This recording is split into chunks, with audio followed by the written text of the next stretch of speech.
But now, Lands and Natural Resources Minister says his outfit will ensure that whoever was culpable in the Apeatse explosion will be punished. Earlier today, the Benjamin Ayi Committee handed over its findings to the sector minister. In a brief remark, the chairperson of the committee provided details of the scope of work. Following the incident, as we've been told, the Minerals Commission rightfully did the initial investigation and submitted a preliminary report to the Honorable Minister. But given the national importance and interest in the incident, the Honorable Minister decided to set up our committee to independently investigate the occurrence, to corroborate, verify, or otherwise establish what led to the happenings at Apeatse, and to enable us forge the way forward on solid basis. I must say that the committee was to submit our report on Thursday, the 27th of January, as directed by the minister. We've taken a bit more time than was required of us because we wanted to do a good job. We have dispassionately looked at the facts that were presented to us, which we were able to unearth, and objectively we have put together the facts to the extent we could establish them. And on the basis of these, we have presented our findings, and then some recommendations were made.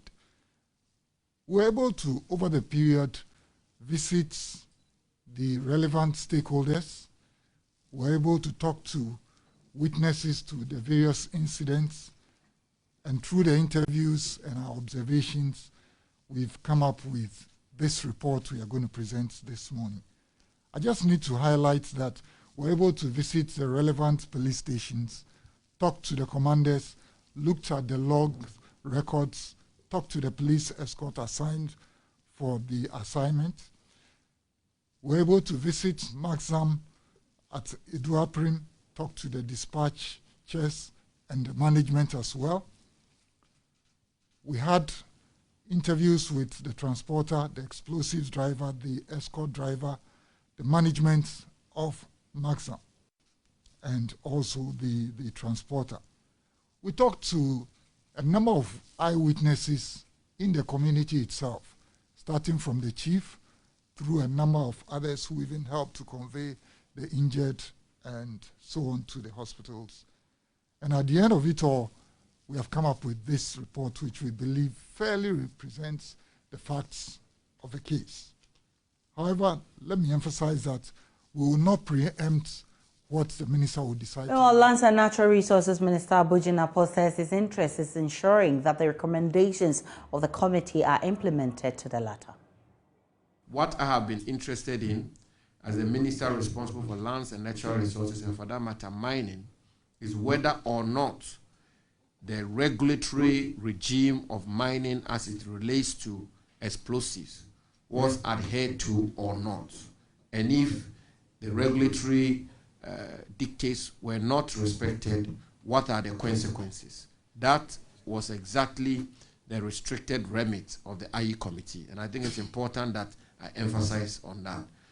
He himself has mentioned it, that the main legislative or regulatory law which guided their work was LI 2177. I'm, as minister, interested in the mining component of this incident and whether or not the protocols, the laws, the regulations of mining were adhered to or not. And I'm very happy that they have done this work and they've presented this report.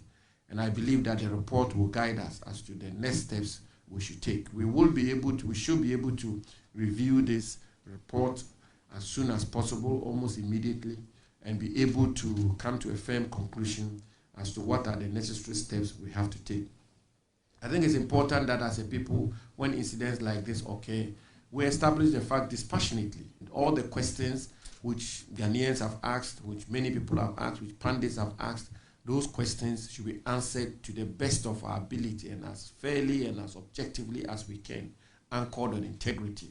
And I have no doubt that the work Mr. Ayi and his colleagues have done is exactly in accordance with this same attitude and this same spirit. And by and large, hopefully, we should be able to move forward given the presentation of this report. So let me once again thank you, Mr. Aye, and your colleagues, and to conclude by assuring the country that the President is fully committed to ensuring that whoever is found culpable, whoever is found to have breached any rule or committed any wrong in this matter will be made to face